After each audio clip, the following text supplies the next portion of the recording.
Hi, I'm Will Bruin, and I was just recognized as a Seattle Sounders legend. Now I get to do voice reads for the Sounder at Heart podcast network. Here we go.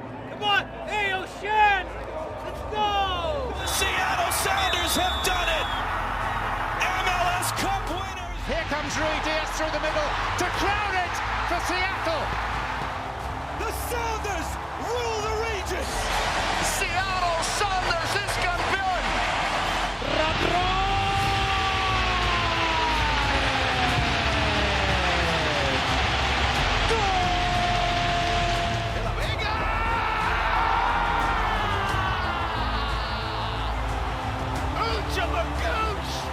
All creatures great and small!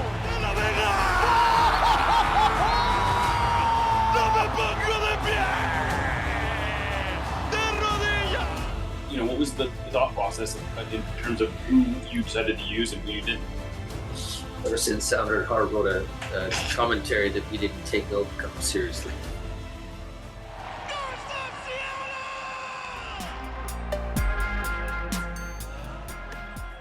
This episode of Nos Arietes is sponsored by Full Pull Wines, a Seattle-based wine retailer and proud sponsor of Nos Arietes since 2011. Full Pull was founded in 2009, is based in Seattle, and is owned and operated by longtime Sounders supporters. They offer the best boutique wines of the world to members of their mailing list, with special focus on their home, the Pacific Northwest. Welcome back to another episode of Nos Arietes, part of the Sounder at Heart podcast network, and sponsored by Full Pull Wines and Hacks and Ferments. I am Jeremiah O'Shan. Joining me today in what we will loosely call another episode of How the West Will Be Won, but we're going to get a lot bigger than that, is Jeff Rueter, formerly of The Athletic, now free to the world. He's free. Yeah. Welcome to the show, Jeff. Thank you. And I guess I'm here because I am a customer of Hacks and Ferments. Funny enough, I actually did buy the one that, I bought the Lobbing Scorcher sauce, and I had to get a buy one, get one, so I got their Bloody Mary one, and it's quite good. It's a different kind of hot sauce. But I'm familiar with one of your sponsors, and that's very nice. So they're in my fridge. I used one this weekend. Thanks for having me. Yeah, well, if that's what it took to get you on the show, I think we'll take that as a hot sauce. I've done worse good piece things of to get some business good hot there. sauce. For sure. Exactly. Well, so we're going to touch on a few things today, but first of all, let's get this out of the way early on so that we can get into really fun stuff. But the Sounders are going to be playing Minnesota United. Are you in Minneapolis or St. Paul? St. Paul, thanks for asking. Most don't. Yeah, right. Yeah. It's super important, which is also where the stadium is, right? That's right. It's a mile and a half from my front door. Okay. It's great. All right. It's wonderful. So this is a 4-5 matchup. Obviously, Minnesota United this is probably their best season ever, right? And then it's funny because you say, or their best since 2020, and then you bring in the Seattle Sounders looming specter of it all, right? And I guess there's 2019 was their best regular season. That's when they had Vito Minone and Ike Opara and Ozzie Alonso coming in and completely reminding Minnesotans that defending is part of soccer, basically. Yes. And then 2020, they caught fire. Kevin Molino with the best form of his career, as it turns out, unfortunately, given his injuries thereafter, with Emmanuel Reynoso. And then I would say this year is probably their best in terms of consistency across a 34-game season. Okay. So I would agree with you overall. So this is, I guess, coming into from a high level, I'm sensing a lot of anxiety from Minnesota fans over this matchup, and maybe a lot of excitement for Sounders fans, not necessarily because they think they're favorites, but because of all the once you eliminate a top 4 finish, from a Sounders perspective, I think they see Minnesota as the team that they most wanted to play. How would you describe sort of the mood around it on the Minnesota side? I think for Minnesota, they feel very disappointed about their home stretch, but it's something that I, on the Total Soccer Show, was talking about the day the window closed, which is that Minnesota United closed its summer window in the most unserious way of any of the, let's even be very generous, top 12 contenders to win MLS Cup, right? So let's say 7 sides from the East, 5 sides from the West. We're really still in the thick of it once we got to that point of August. And Minnesota sold Tani Oluwaseyi. They took, a very high valuation from Villarreal. Great. they did not bring up a backup striker of an MLS standard. They brought in a striker from the USL Championship, a 19-20-year-old from Hartford Athletic. That's great. He's a prospect. He's a project. We'll see what he is in 2 years. He wasn't brought in to come off the bench in the 70th minute like Will Bruin used to do for fun, right? Right. And so Kelvin Yeboah gets hurt in the first half of the US Open Cup semifinal. They don't have a backup striker. They're playing guys out of position. They end up losing in the 120 plus third minute right before penalties to Austin FC. So there goes the chance at that trophy. Okay, their shifted focus from that point was let's finish first in the West. They beat San Diego at one point. That looks like the result that they're going to need to be able to do it. And then they just capitulate down the stretch. They aren't able to get the results that they need against some of the worst teams in the Western Conference, including the LA Galaxy, of course, on decision day. At this point, a lot of this has been determined for them. And at this point now, they have fallen off from the team that maybe looked best equipped to go head to head with Vancouver in the Western Conference in terms of style, execution, defensive shape, to a team that looks like they've suddenly really forgotten what got them so far in the first place and are really hoping that the fine margins will continue to bail them out in terms of either their defensive structure on one end or their mastery of set pieces and creating scoring opportunities from dead ball situations like throw-ins and free kicks from midfield that other teams are wasting on the Vine. Yeah. So, you look at their last 4 games after the Austin loss, which was obviously a huge disappointment. That was a home game against, that was a home game, right? Yeah, it was a home game. That's right. A step away. And they would have hosted. They would have hosted the final as well. So they knew that this would have, because of how the draw works. It's always the west side or the east side of the bracket, right? Yeah, right. And so, like you said, they were coming out of a 3-1 win over San Diego on the road, which seemed to be like sort of a statement win. That itself was at the end of that ended off they capped off a 4-game unbeaten streak that included a 1-0 win over the Sounders. And then they immediately come out of Austin. They lose 3-0 at home to Chicago, a team who at the time did not, Chicago was sort of like put together a nice little run at the end of the season to finish the season strong. But it started there. Yeah. It kind of did start there. And then they tie Colorado, which maybe in itself isn't a horrible result. They beat Sporting Kansas City, and they at least give themselves a chance to win the West on decision day. They absolutely needed to win, but they also needed help. They needed everyone else ahead of them to lose, essentially. And that didn't happen, obviously. No. Right. And so they end up with a draw against a Sounders team who they did beat twice this year. It should be said. They beat them 3-2 at Lumen, and then they beat them 1-0 at home. But those are also 2 of the 3 times that they've beat them all time in 17 meetings.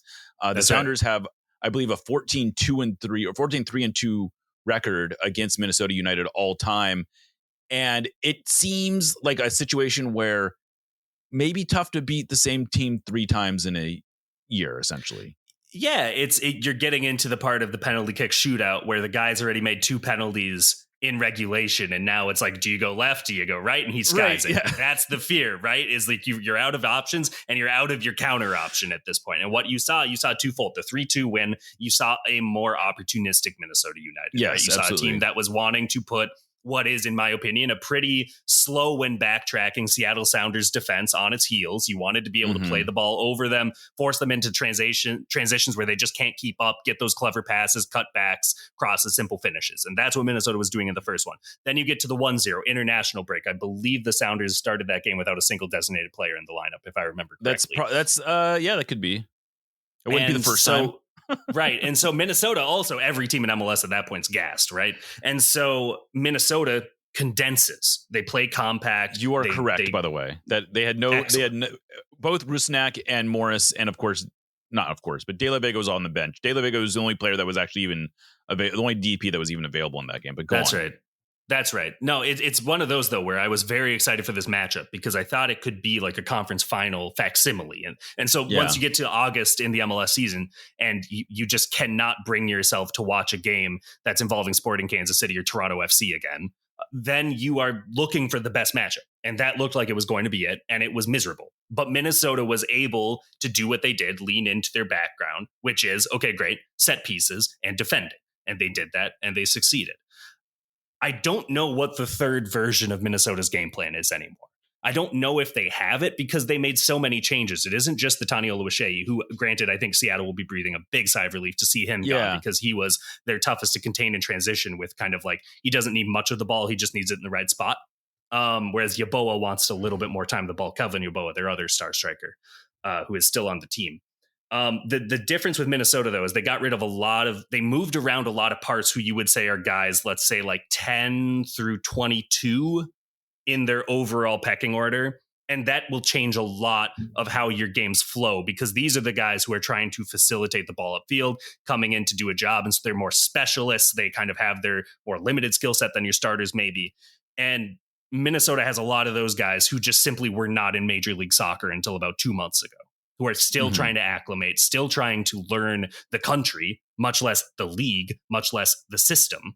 And that is what they're walking into the playoffs with right now. If you go 1 through 11, Minnesota is still going to be neck and neck with, I would say, the rest of the Western Conference, and Vancouver is the only one that's giving me some hesitation.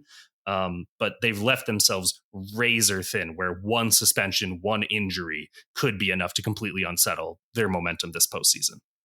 So you mentioned Yeboah. What is his status now? Is he expected back, or is he kind of done for the series? Or? Yeah, I think last I had heard they were still trying to monitor the situation.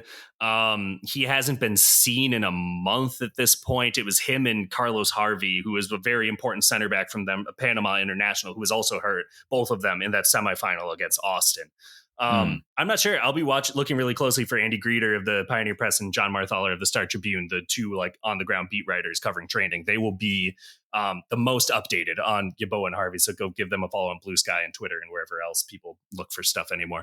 But at this time, if they don't have a healthy Yeboah, like, you're probably looking at Bongi Longwane, who has mostly played at right wing back this season, or Robin Lod, who has mostly played as a central midfielder for the last 2 or 3 years now, like a true proper 8. So they're thin, and that's where your playoff games are decided. Unfortunately, like we all like, I think it's been this fun narrative that I've like kind of, I'm as guilty of proliferating as anyone in the national side of things, where you don't need a like highly paid striker to win in Major League Soccer anymore.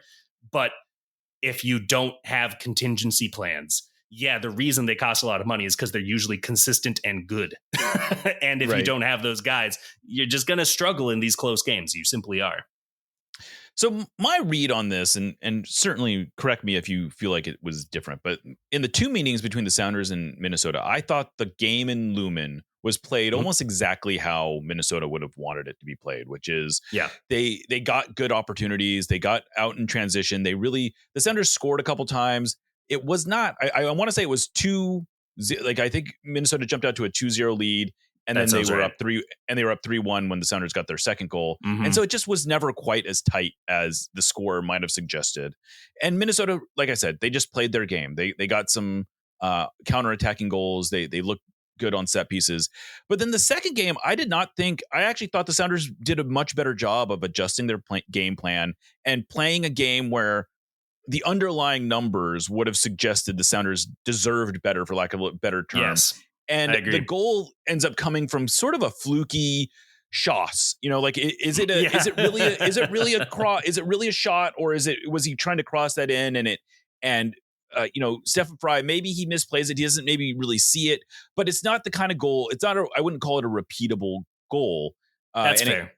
I believe it came on a set piece. It was a free kick. If I remember I believe correctly. so as well. I think, I can picture it right now. I think it was one of those where it was a looping indirect, seemed like it could have been an indirect angle of a free kick. And then it just kind of like spun floated in direct. Yeah. Right. Exactly. Yeah. Yeah. So anyway, and so I don't know if I'm like, if I'm the Sounders, I don't know that I'm feeling like I have to really change things up too much, because you're going to get 2 shots at this at least to get it to a game 3. And you just need to break serve once. Exactly. Right. Exactly. Right. And so I don't know. I'm as far as matchups go, I feel like the Sounder, like, I don't know, this is what happens when you don't finish in the top 4. You sort of take what you can get. And I feel like from of the top 4 teams, Minnesota feels like the one that is the most vulnerable to a first round upset.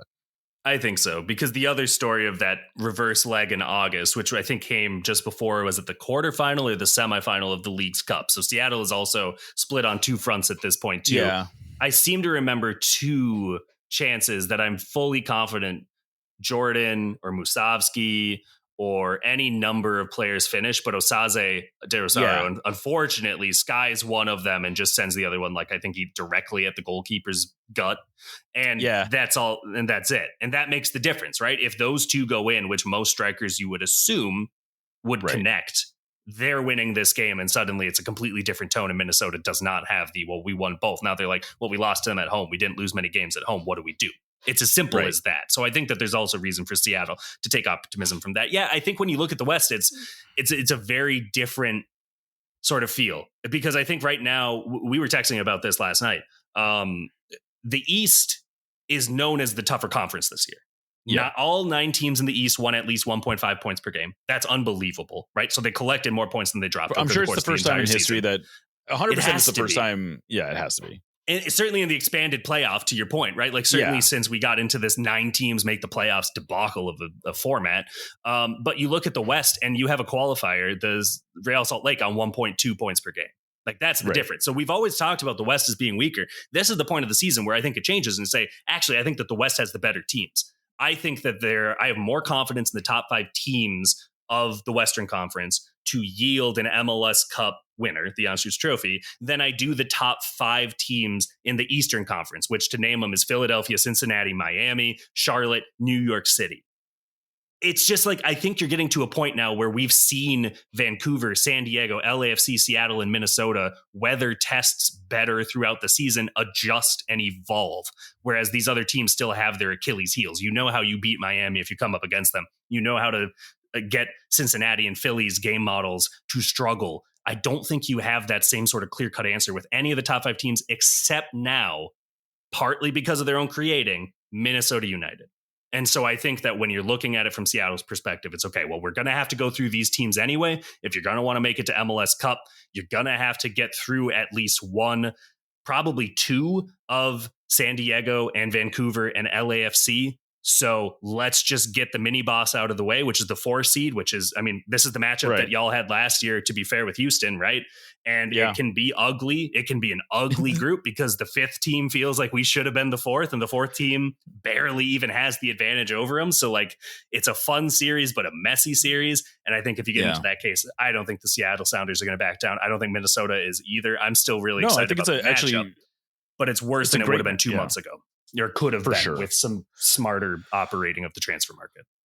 Yeah, that was I mean, I get it on some level. Mm-hmm. Like you take the sales that as they come, but it just seems like it was maybe poor planning to not be ready to make an addition, especially when this is such a Minnesota was playing for the top seed in the West. I mean, there's no reason that Minnesota shouldn't have gone into this summer transfer window thinking, things might go this way. We need to have some plans, and to sort of like at the very end of the window, just be like, well, what if we just move our most effective offensive player? And they almost moved, why am I blanking on the Joaquin Pereira, their other most effective chance creator. Right. And I think that the justification that they gave, Khaled El Ahmad, their CSO, gave afterwards was, well, we knew we had offers. It was Trabzonspor, if I remember right, in Turkey, was offering a similar kind of $6 million, which they ultimately accepted for Oluwaseyi at striker.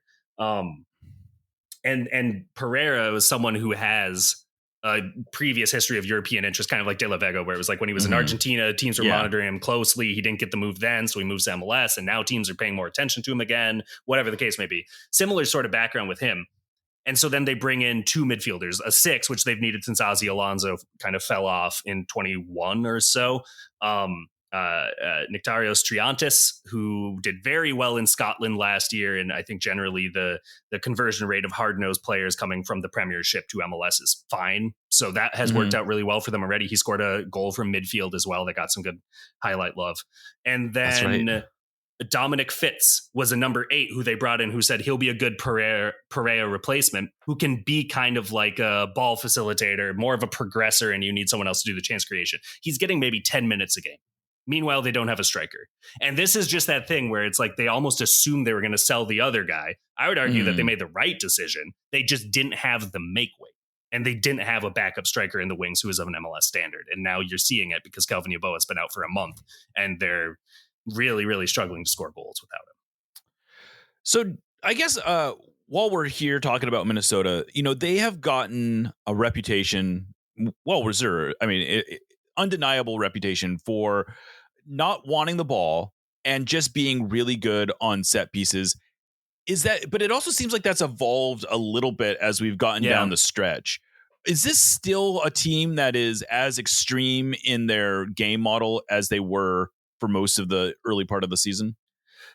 As much as they can, because this is where you get into the familiarity or lack thereof of all the newcomers to be able to execute what was such a well-crystallized game model. And that's one part of it. The other part, of course, is teams eventually are going to try to stop this thing from working. And you started to see more teams. I think it was starting with San Jose and Chicho Arango of all players trying to mark throw-ins and trying to like kind of like pretty much getting to the net like you're playing volleyball to try to stop them from or having to loop it longer, which means you throw it shorter or whatever. I don't know. We played those miniature tanks sort of trajectory games on Flash websites back in the 2000s. And so they're trying to play these sorts of games with them. And it works to a degree. The long throw is still a gambit that works really well. And I think Minnesota's actually improved at getting flick on headers. And so now they're not trying to get assists from these long throws. They're trying to get second assists, which are still assists in Major League Soccer anyway. But now it's even harder to defend. And the other flip side now is corner kicks. Teams are getting much wiser to their movement patterns. Anthony Markanich will still slip away. He has something like a dozen goals at left back and most of them on set pieces, something just absolutely ridiculous. But beyond that, there is some variety in buildup. I think that the players have been saying throughout all of this that they do want to play with the ball more. I think the defenders get tired of defending, and I think that the attackers, not bored per se, but I think that they know that they have a little bit more verve about them, more quality technical aspects so that they just don't get credit for having ever. And so as a result of that, they want to show more of that. Joaquin Pereira has been like a fantastic facilitator as that one of those kind of hybrid 8-10s that's so in vogue in MLS right now, doing number 10 things from an 8 position. The wings, they still don't really know what they want from width.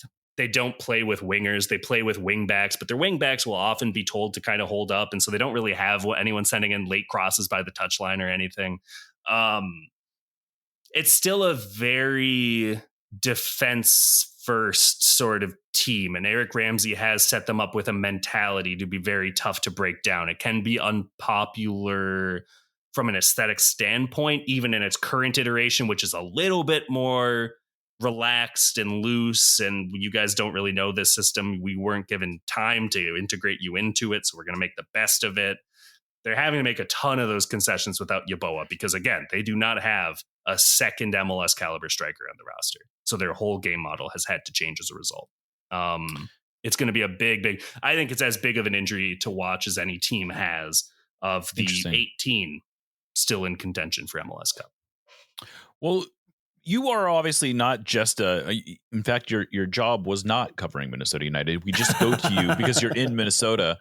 So I assume you have some big opinions of the Sounders as well. What would you say the perception is outside? In Seattle, one of the discussion points we've been having ever since they won Leagues Cup is this season a success? And I think you can argue that we're now at the point where the baseline of success has been met. I think even there is a satisfaction with what they did this year, especially finally getting over the hump and beating the Timbers at home. Yeah. But where do you think, from a league perspective, what was the perception of the Sounders season? I feel like it's all over the place a little bit. Well, it's funny, too, because I covered a lot of Club World Cup this summer. Okay, so I actually have I recognize what those teams thought the competition was, and that is a cash cow. But they also didn't embarrass themselves. And that was the first thing that impressed me about the Seattle Sounders is they had far and away the toughest draw of any of the MLS teams, playing 3 teams that in any other group would have comfortably advanced out of their groups into the knockouts of this tournament, which again, newfangled, whatever, do whatever hand gestures you want to when you talk about the Club World Cup. And I agree with them probably. But at the end of the day, they did fare well. They went toe to toe. I think that they really found gold beyond evaluation that they thought they had with that partnership between Vargas and Roldan in midfield. And I think that it really helped them figure out, okay, these two can do that work. They can do that work against PSG and Atleti and Botafogo. So they must be able to do it against Real Salt Lake. So we can actually confidently project to keep those two as a pivot. And we have a third guy that usually you're throwing in midfield that now you can throw further up. You can throw him in the back, whatever the case may be. Our team shape can be built comfortably with these two at the base of it. And I think, again, I still think that they have their issues defensively. I think that if you can get them in transition and they have to defend backtracking, they are as liable to give up a goal as any team in Major League Soccer this year. It's just the personnel. They've also struggled a lot on set pieces. Yeah. Yeah. And that's where you get into kind of quick twitch mobility, right? This isn't where you're necessarily thinking of you need your track stars, but you need those guys who are going to be able to have the core strength to be able to hold someone off their back while they're trying to direct a header to get out of the box. And there's just a lot of these calisthenics that are really difficult to execute in tight spaces. And that's fine. I would be terrible at defending set pieces. I know that about me. I have chronic back issues. So like I empathize for any of these guys. But at the same point, you're paid to do that. And if you're conceding a lot of those goals, you need to set up your team in a different way, whether it's zonal, man marking, hybrid, whatever the case may be. You need to figure that out. I think for Seattle, you've also found a much better balance in their attack when Paul Rothrock comes on. It was something I wrote about at the Club World Cup, especially that game against Botafogo, where they, I think, gave up 2 goals and then pulled one back. And they really came out of their shell. And part of this might have just been nerves about the tournament. No one knew what they're getting into. And this was the game that on paper looked like the one they could win because they weren't from Europe. Right. And you had Ryan Kent starting, if I remember right, with Jesus Ferreira and Pedro de la Vega. And I don't think it was Musovski. But I think you had too many players who were trying to play hero ball, too many players who were trying to decide the game for themselves. And what Rothrock's been able to do is be the player who comes in and knows he's not taking touches off of Rusnak's foot. He knows he's not going to be getting the primary scoring looks that Morris and Ferreira are going to be getting, but he's really good at moving off the ball. He's really hardworking. He's one of MLS's best players at getting into transition and then playing the correct ball once he's in space and doing that square and cross to a shooter. He's one of the best in MLS at this, of any nationality. And once he came into the team more, not just as a rotational guy, kind of like Manungu was last year, more so maybe, but actually being a starter. And then some of these other guys are coming in off the bench to kind of run the offense, kind of like when you think of like a second point guard or whatever, the Sonics, when they used to have the Sonics, that you need a guy who knows what he's doing, pulling the strings and has a point to prove off the bench. And I think they finally found that rotation. And I've liked how their attack flows, even if they're not getting all the goals that they feel like they've created chances to earn. I like how the attack feels, moves, progresses, and evolves once the ball gets into the final third in the back since the Club World Cup, a lot more than I liked it beforehand. Yeah. And so I think in that sense, I picked the Seattle Sounders to win MLS Cup in preseason. You can find that at The Athletic. I'm not backing off of it yet. There's one team in the West that's really making me wonder if I should do my one-time switch, and I'm not going to do it. But if they get there, I won't be surprised. Yeah. So, what I hear you're saying is basically that Rothrock is doing more than just what his numbers are saying. Yes, which is he's more doing, and I think we can see that. I had actually forgotten that he didn't start either of the first 2 Club World Cup games. He didn't start against Botafogo. He didn't start against Atletico. He did start against PSG, and then essentially he became the starter from that point forward. Just about, up and then with the interestingly he didn't start against New York City. Pedro de la Vega ends up getting hurt, and the Sounders scored 2 goals after he came into the game.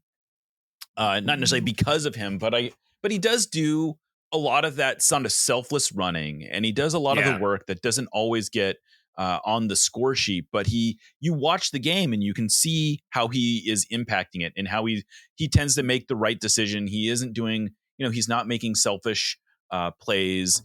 He's almost always available. He's almost always in the spot where you expect him to be and where you want him to be. And it's been a really interesting case study and sort of like how doing the little stuff can really help with the big stuff.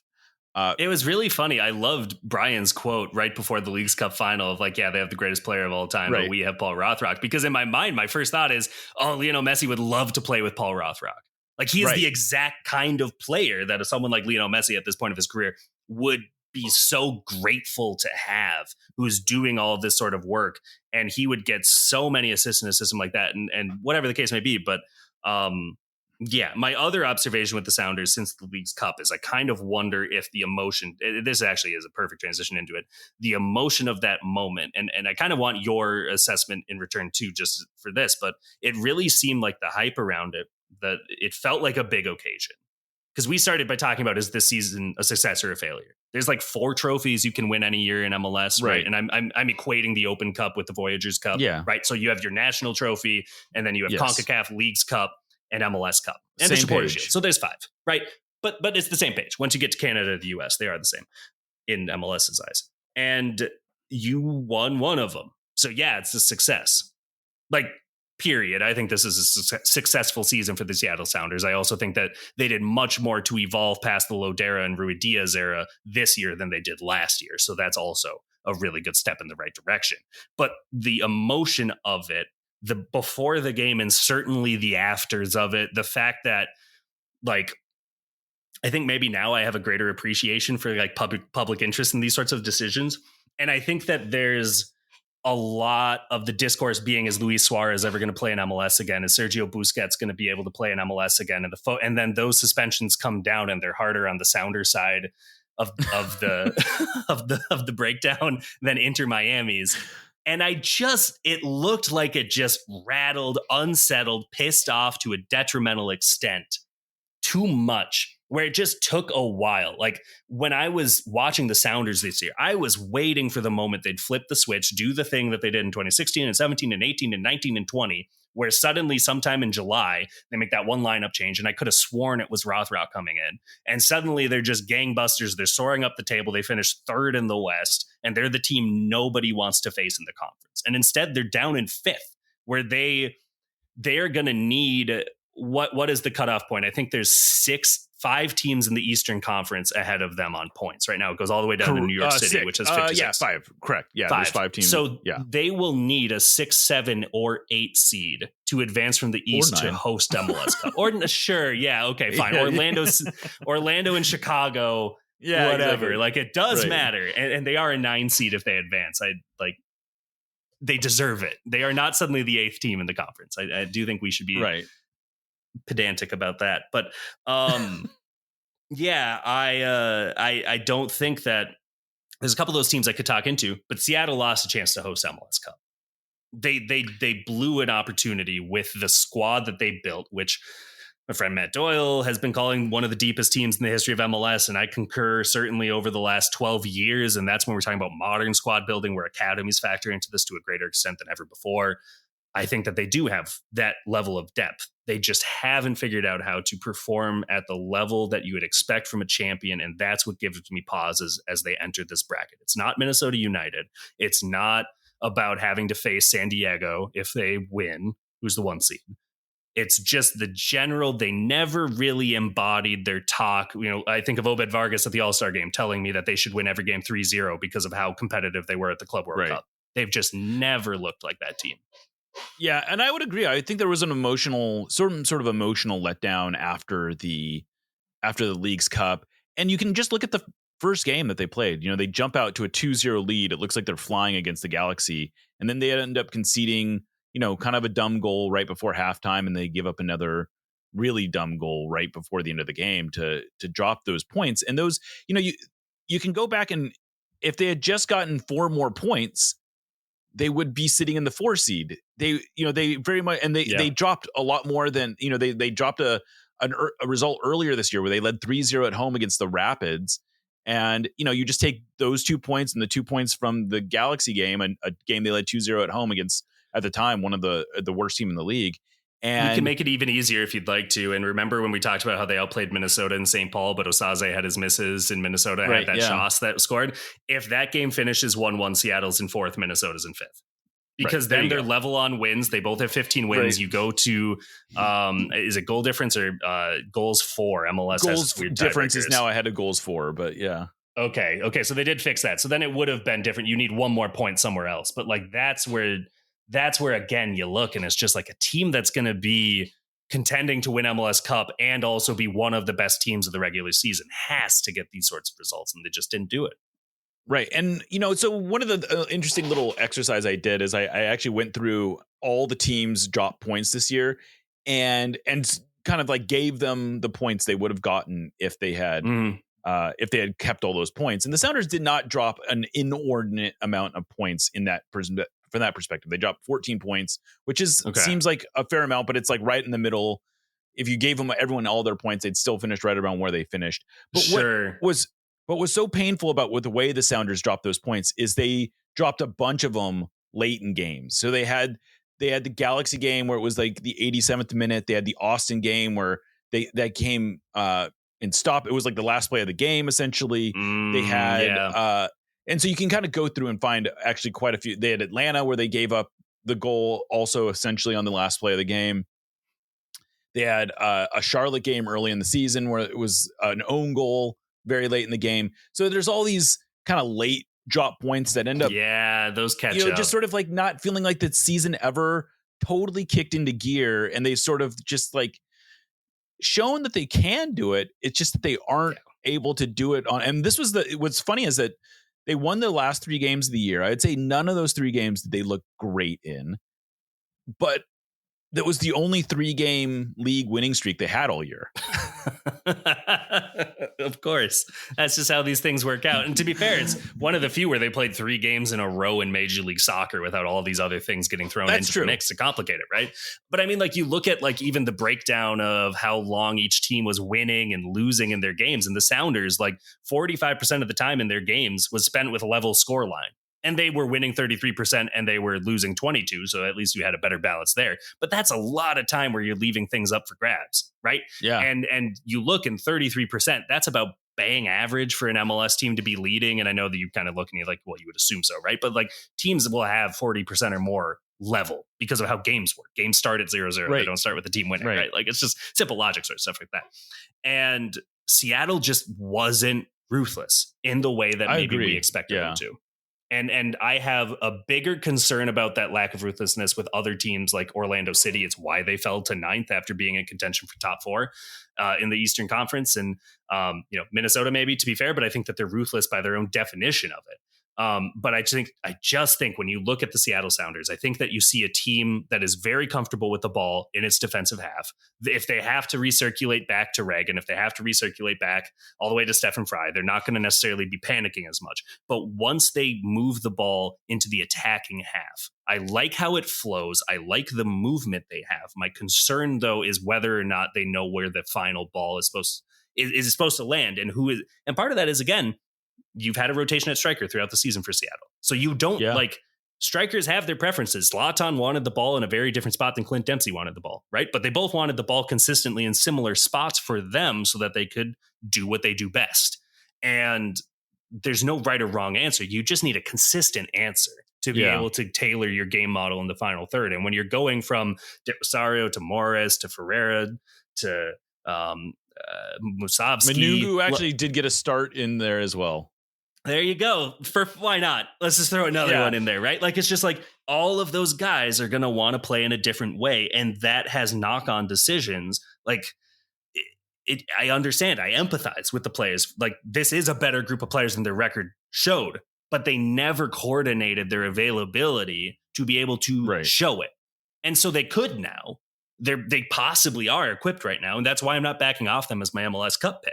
I still think that there is a very clear path where the Seattle Sounders can win MLS Cup.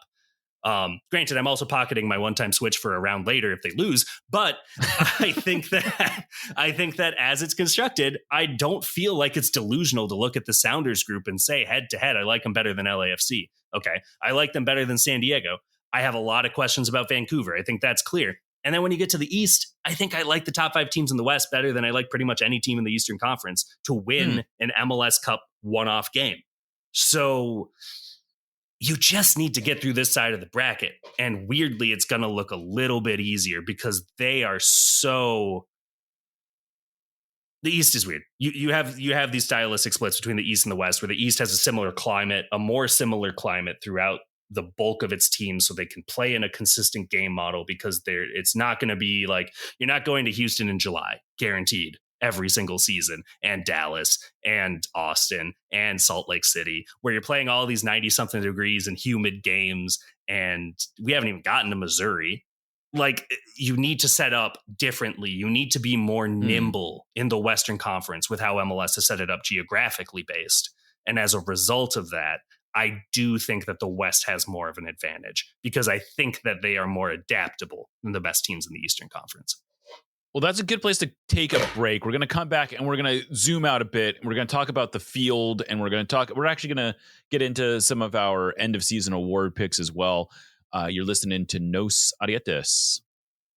Thank you for listening to the Sounder at Heart Podcast Network, which now includes Nos Arietes, Lobbing Scorchers, and the Cooler Guild. Although this podcast is free, it's only made possible through our paid subscribers. Plans start as low as $30 a year and allow us to remain independent and mostly ad-free. Subscribers get access to all our written and podcast content, including a full-text RSS feed and a mostly ad-free podcast feed that includes every show in one spot. If you really like what we're doing, though, I'd encourage you to sign up at our higher tiers, which include all sorts of various perks. The most popular of those is our members-only Discord, where the real Sounders sickos hang out. I know I've called this group the smartest, funniest, and best-informed Sounders fans in the world, but it's more than the rough equivalent of a Sounders Mensa meeting. Discord is where we make things happen, like for real. You know the promotion the Sounders ran that offered fans the opportunity to trade in their Messi jersey for a Paul Rothrock one? That originated in our community. You'll not only be the first to know about stuff, but you also have a semi-direct line to the movers and shakers at the Sounders organization. If you want to be one of the totally normal people who occupy the Sounder at Heart Discord, just become a supporter of Sounder at Heart. Anyway, thanks for listening, and go Durs. Nos Arietes, admittedly, is not exactly known for our spicy takes, but that doesn't mean we want our food to be mild. Spice up your life with Haxon Ferments. Handcrafted in Georgetown and made with the best local ingredients from across the Pacific Northwest, they specialize in unique small batch fermented hot sauces and vinegars. Haxon Ferments brings bold flavors and natural fermentation together for something truly special. Whether you're a heat seeker or just looking to elevate your cooking, you'll find something you love at haxonferments.com. That's HAXANFERMENTS.com. And right now, if you use the code SOUNDERATHEART, that's all one word, at checkout, you will get a free hot sauce with your order. Again, go to haxonferments.com, use the code SOUNDERATHEART at checkout for a free hot sauce with your order. Haxon Ferments is a proud sponsor of the Sounder at Heart Podcast Network. Welcome back to Nos Arietes on the Sounder at Heart Podcast Network. We are here with Jeff Rueter. We are talking about the MLS playoffs, and we have dispensed with all the localities of it. Let's get into some bigger picture things. You have alluded to your perception of the West being top heavy, but also 5 real contenders. Yeah. The East, wide open. Basically as wide. Like, even though the Philadelphia Union are the Supporters' Shield winners, even though Inter Miami have been at times one of the best teams in the year, FC Cincinnati looks like a sort of a sleeping giant. And yet you go all the way down the list, and there are big, big questions, I think, about every team. And there is real upside on the bottom end of that, of the playoff bracket as well. What's sort of like, how would you describe the Eastern Conference right now as we head into the playoffs? It was a very clear separation early in the season, by maybe April, that there were 9 teams of a playoff caliber, and then the rest, including, maybe surprisingly, the New York Red Bulls, though that was entirely of their own doing. And this was kind of just desserts for, I'd say, like 5 years of uninspiring operation, that they finally end their playoff streak that had been, 14 years in a row or something like that to qualify? It was, I believe it was 16 years. Yeah. Because it was longer. They had been 1 year behind the Sounders, and then the Sounders obviously missed the playoffs in 2022. And so then they overtook them.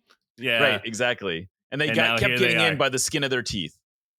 At least he got a trophy that year. They can't say the same this year, huh? You look at the East, and we already talked about every team in the East that qualified has over 1.5 points per game. Another way to look at it is that the difference between first and ninth, which is Orlando, Chicago tied for 8-9 in terms of 53 points. That's 13 points behind first in the conference. When you're looking at the difference between the best teams in the Western Conference, San Diego, Vancouver, 63 points, all the way down to your Salt Lake, Colorado, San Jose, 8 through 10, 41 points. That's a 22-point gap. That's 7 games of difference rather than 4 games of difference, 5 games of difference, right? And that makes a big difference because these teams were taking a lot of points off of each other. There weren't a ton of draws. There were more draws in the West this year than the East. You look at a team like Charlotte, for example, that had a record-tying winning streak. A lot of those were 1-0 or 2-1 wins that ended 2-3 weeks ago. Lost the XG battle during their 9-game win streak, I believe. They had 2 draws all season. That is like when we had bad expansion teams coming in who were getting like 10 expansion picks, no allocation money, like the Sounders model of expansion rather than the modern model where like you get the extra money and you get, whatever.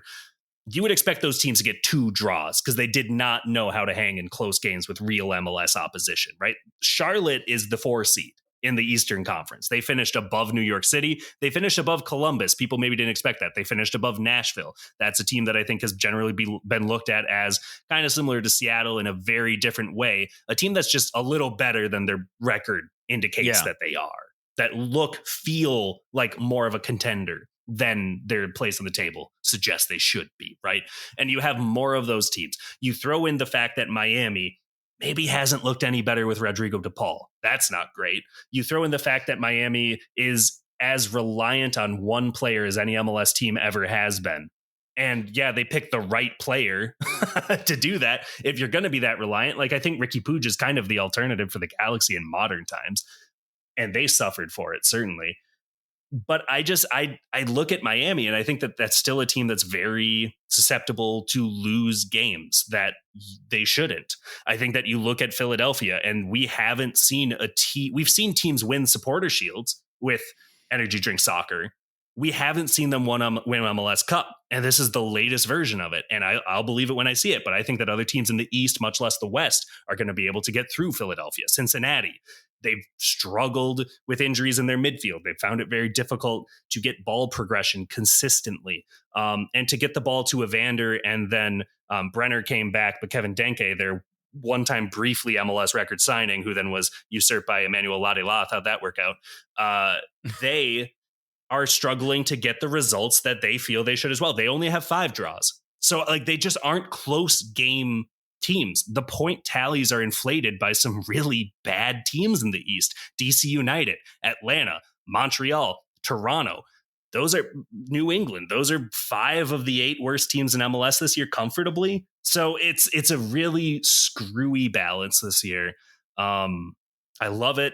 It's something that like MLS fosters this very much with its geographic build and not doing what like the NFL or the NBA does, where East and West are parts of each conference. So there's more balance. Right. Like you're seeing the byproducts of splitting it geographically down the Mississippi River really play out in the last couple of years. And it's just been really fascinating. And I think that, again, this year, it makes the East look a little flimsy. Some years, it'll make it look incredibly stout when there is that separation of your Jesse Marsh Red Bulls, your Tata Martino Atlantas from the chaff.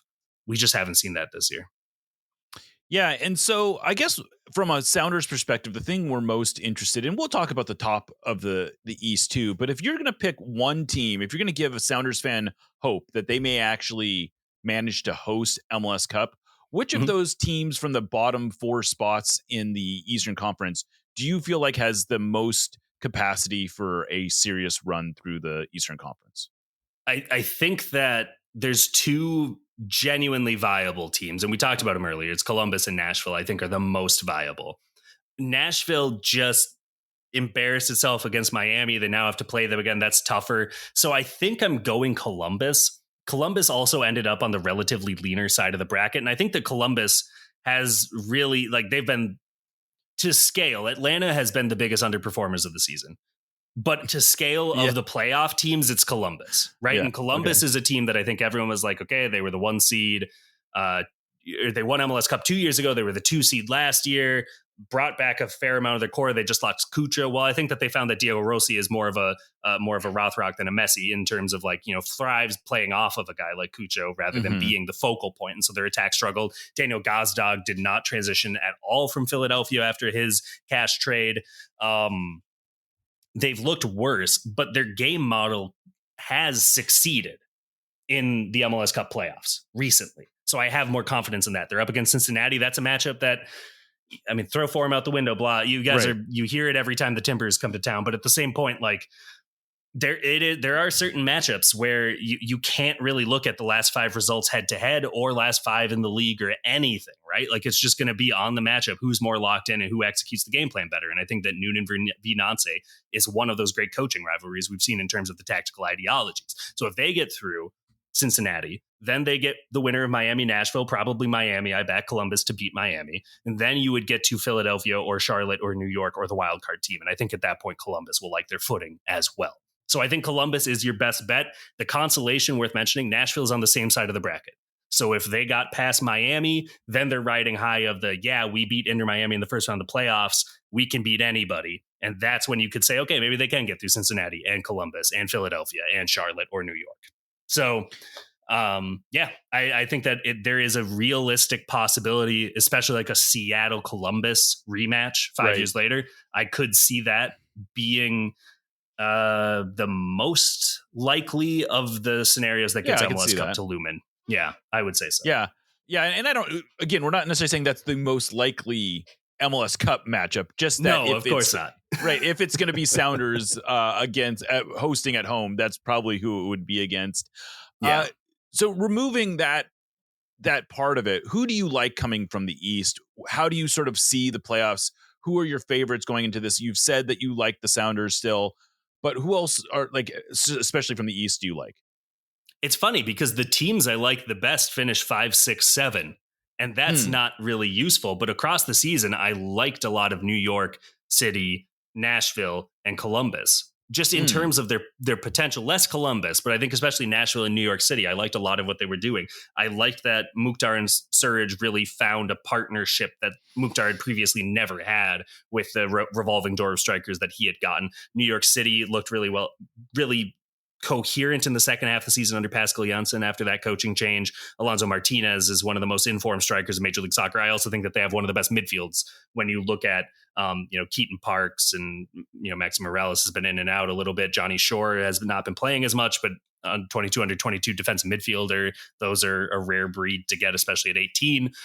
So I like their balance. I like New York City getting past Charlotte in their matchup. I like Columbus's matchup more than Nashville. But if you're looking at the top 4, I think it is Cincinnati. I think I'm pretty comfortable projecting that the winner of Hell is Real is the front runner to win the Eastern Conference this year, because I think that is the sternest test that any team will have in that first round. And I don't think there's enough separating teams 1 through 6 or 7 in this conference to really to really avoid reseeding, so to speak, in that way mentally. I don't think I'm going to learn a thing from Philadelphia against Chicago or Orlando to the same extent, right? And Miami, we know what Miami's game plan looks like, and it's Messi has a good day today. Charlotte, we know how fallible Charlotte is. It really is just that Cincinnati Columbus series. I think that is one. MLS should be so grateful that it got a matchup like that, because I don't think we've really, I don't think we've had a best of I guess St. Louis and Kansas City, but then St. Louis flubbed the lines and lost their first 2, and it's an expansion team that year, so it's not like you even have the old highlight clips that you can pull from years ago matchups or whatever that make these things feel real and not synthetic, right? I think it's a really big opportunity, honestly, for MLS to show that it knows how to enhance its best storylines that aren't wearing hair and pink. And I hope they take the opportunity. I really do.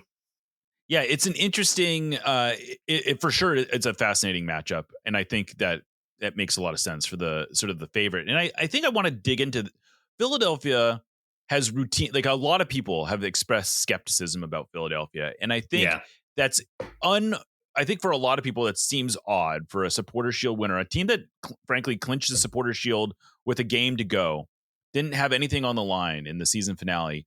Why people are so skeptical, and I think one of the reasons, and it's a relatively straightforward reason, is that they just have not looked good against the top teams in the league.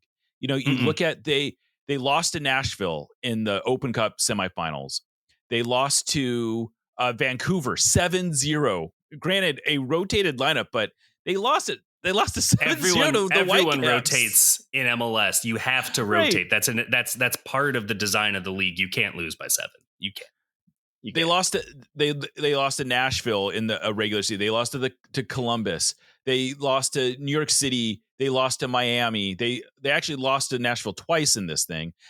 They just, they really kind of ran up the score. And this is how you win a Supporter Shield, right? Yes, you win it a is. Supporter Shield by winning the games you should win, and you can afford to drop points elsewhere in the table.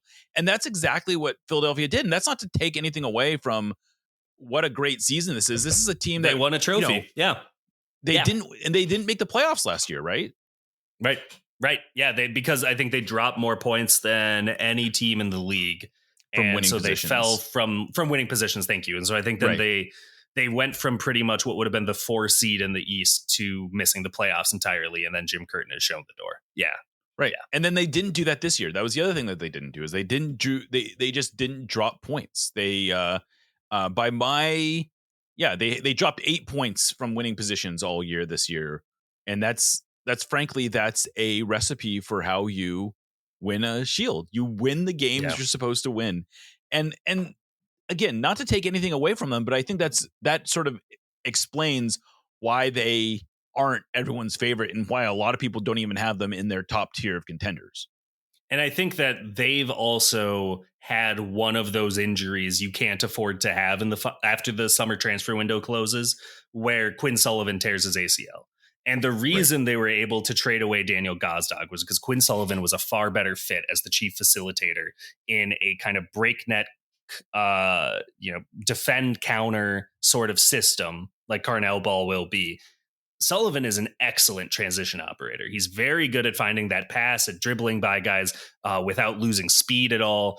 And he tears his ACL, and they don't have a like for like. I know that they have a genetic like for like. I've heard of the kid too, but he's not ready. Cavan's not ready to be a starting. He'll probably play 1,000 minutes next year in MLS. Like, I think next year you'll maybe finally see him. He just hasn't been in the rotation to that extent yet. So, I think that without that, it's a little harder to see where they pick up their goals. And so then it really does get to, okay, well, how are they defending like the Dickens? Okay, well, how did it go for St. Louis in the first round last time? They were the 1 seed. They lost in 2 games to a Sporting Kansas City team that, to scale comparatively, was much worse than St. Louis, than either Chicago or Orlando will be compared to Philadelphia this year, right? When we talk again about the difference between 1 and 8 in the conferences this year, I worry about Philadelphia.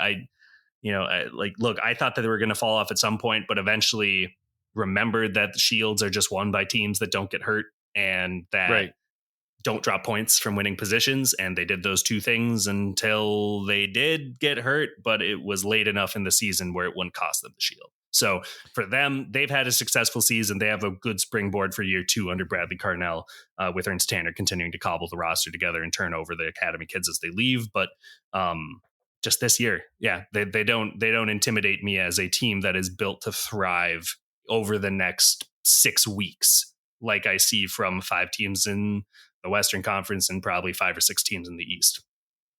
And so the team in the West that you've said that you like the best is the Whitecaps. But we haven't really got into what you like about the Whitecaps so much. Why are they? What has Jesper Sorensen done so well that is, I think you can argue that they are maybe the deserving even 1 seed in the West. They are only not the 1 seed because MLS uses the wins as the primary tiebreaker instead of goal difference. They finished equal on points with San Diego. What do you like about them so much? I like how they've been able to regenerate on the fly, and they've been able to do it much more nimbly than other teams have. And yeah, they have, like, let's get it out of the way. They've made, the first time in the history of the Vancouver Whitecaps, they made the sort of summer signing that contenders make, which is Thomas Muller's out of contract without even having to come to America. DP spot. It's insane, right? Like, this is one of those things where it's like, I didn't know that teams who weren't in LA or Miami were allowed to make bookkeeping decisions like this, right? Like phenomenal that they executed it. And you're actually really glad to see it happen to the rest of the league, just to remember, or to remind them to be ambitious to a similar extent, right? And I think that Muller has come in and been a very good sort of ace in the hole guy who can play alongside Ryan Gold if he plays on the right wing. And it will work, but if Ryan Gauld's not there and you have another runner like Asabi or Jaden Nelson, it will still work too. I think that they did really well to rebound from disappointment in the CONCACAF Champions Cup in a way that Seattle couldn't do in 2022, that the Columbus Crew couldn't do in 2024 when they made the final and lost in similarly tough fashion to Vancouver this year. Sorensen has been excellent at building his plane on the fly and keeping it from touching the ground at any given point. Veselinovic injuring him, getting injured for the rest of the season. That's a key center back injury that would doom a lot of teams. And yet the team still defends capably. They sold, it wasn't Kubas. They sold, one of their nimble playmakers, Pedro Vite, mid-season.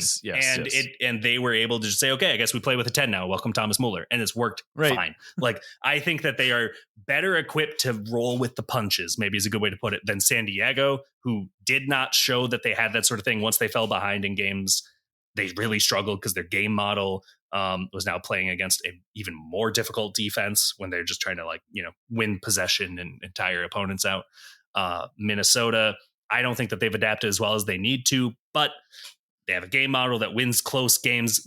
LAFC has been the other forum team. So I think that second round, if Vancouver and LAFC get past Dallas and Austin respectively, is going to be a fascinating one-off game that feels worthy of a conference final.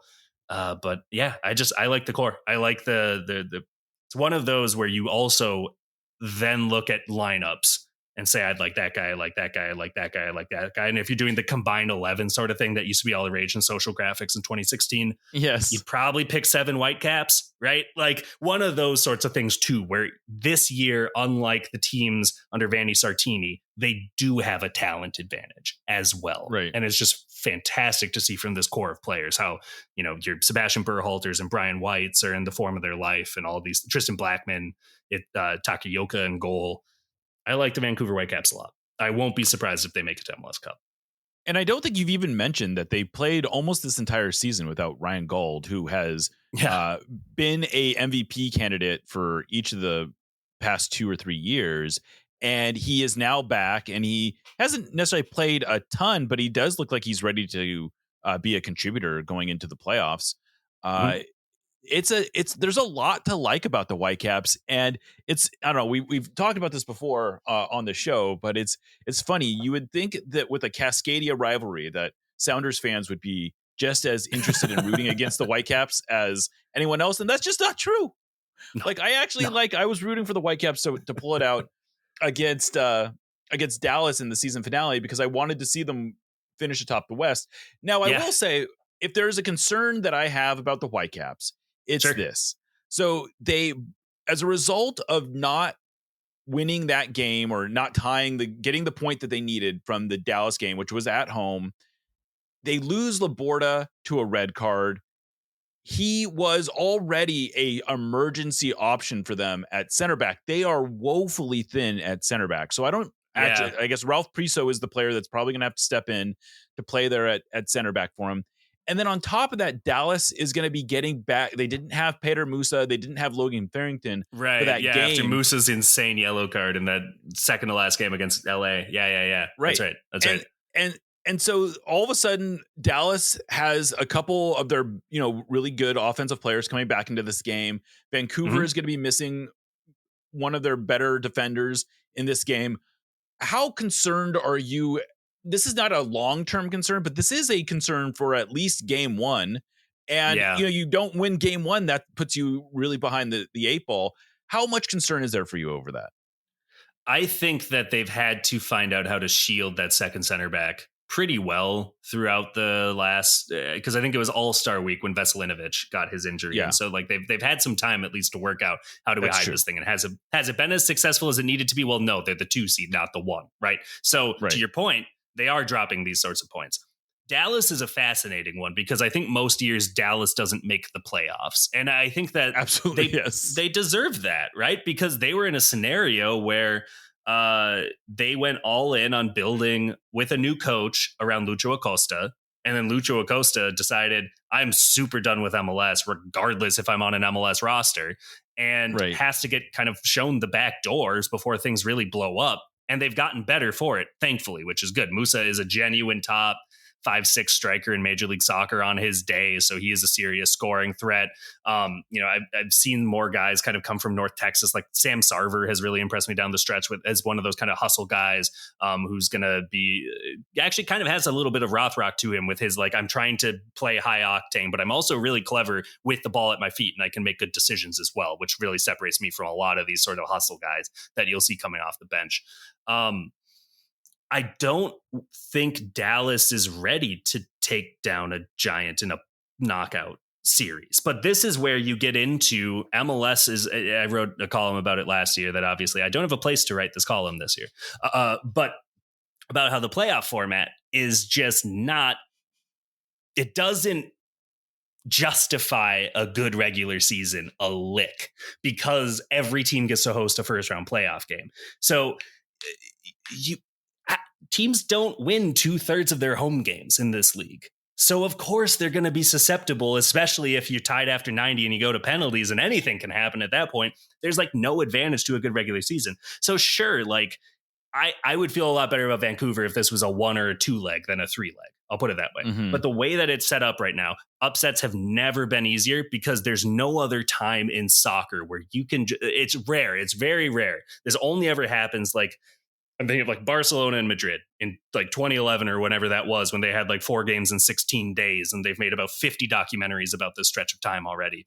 But you don't get a coach and their analysts the freedom to just focus on one opponent over a 2.5 week stretch the way that it gets. This is why Atlanta was able to beat Miami last year. This is why the Red Bulls were able to get past Columbus because they didn't need to be one of the best teams in Major League Soccer for the next 2.5 weeks. They just had to be a team that would beat Columbus or Miami, in this case, beat Vancouver. You're not game planning soccer, you're game planning chess, right? And at that point, it's a little bit easier for Eric Quill to sort of figure out his path forward. So I see what you're saying. I can definitely talk myself into any of these first top 4 teams losing simply because of how unsoccer the schedule of the MLS playoffs has become.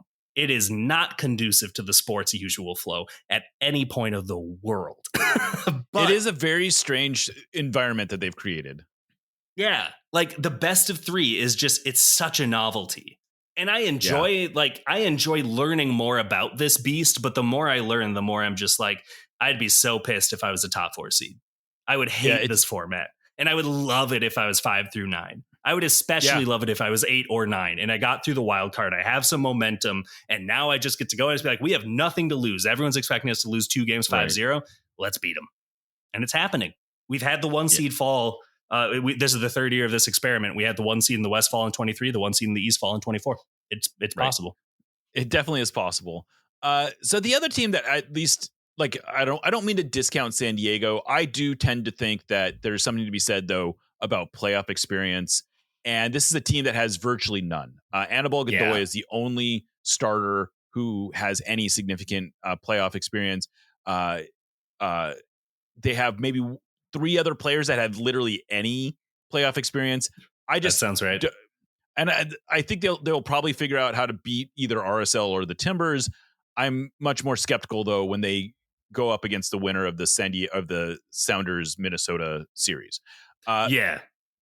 That said, the team that I feel like is just an absolute potential juggernaut is LAFC, and it's not that creative, but Denny Bwanga and Sun are just seemingly an unstoppable force. Like it's basically taking Oba Deuce from 2014, 2015 and just injecting it with steroids and Red Bull and just saying, go for it. I mean, this is a 2-man team that is unlike anything MLS has ever seen. Yeah, it's like Obadoos, Joseph, and Almiron. This, like, Right. that's kind of the Right. lineage since like Keane Donovan, but even that wasn't like a tandem in the same way. But this just right? seems like it's on a different level, right? It does, but like part of it is also Steve Cherundolo's back in the playoffs, man. And like on the one hand, it's his final year before he's leaving and returning to Germany. He announced that back in April or May. I respect a coach for being that like transparent to their teams. I always think save that one for August to try to build your momentum into the playoffs. Like there's a point you do it too soon, whatever. I'm not in the locker room. Maybe April was the perfect time. The thing with LAFC though is that they do still have that history in big games. Like this is where that big game experience can be detrimental, where they have had their hiccups. You know, MLS Cup 2023, they'll feel as a missed opportunity, even though everyone kind of felt that this was Columbus and Wilfred Nance's coronation, right? Well, they were the team that lost in MLS Cup, and they felt like they were a better fit for the matchup. You get to last year, and they get past the Vancouver Whitecaps, but it takes 3 games for them. Okay, they didn't really expect that. And then you have the Sounders, right? And so they didn't even get as far a year ago. And yes, Right. Son Heung-min was not there. Son Heung-min is a better player than anyone on that roster, Denny Bouanga included, over a 34-game season. But Son Heung-min's been playing nonstop since August of 2024. And there's just a point where you have to say the guy was still a starter under Postecoglou for a Europa League winning team for most of the season in 24-25. He got phased out a little bit once March rolled around and Kulusevski was or healthy before he was hurt. But they just there's going to be a time eventually where any veteran player, any player just needs a break, right? And maybe that won't come in this postseason, but that is a potential that is looming, as he is one of those guys who has not had time. It is a long postseason with no breaks, and he is still a star for Korea Republic. So he will still be called into these games in between rounds where he's not going to get a breather that his opponents are going to get. Do I think that necessarily having him flying there, and I'm trying to remember if Bouanga is going to be involved in that window. I think so, probably. I'm not totally sure, but that's but so like variable. That's complicating. They will both be flinging to other corners of the globe in the middle of the playoffs. That would concern me if I'm LAFC. And then I get into LAFC does have some good facilitators. I think Andrew Moran has been a really good pickup for them from Brighton on a loan as someone who can kind of get the ball to Bouanga and Son in transition that they didn't really have with Timothy Tillman being that guy.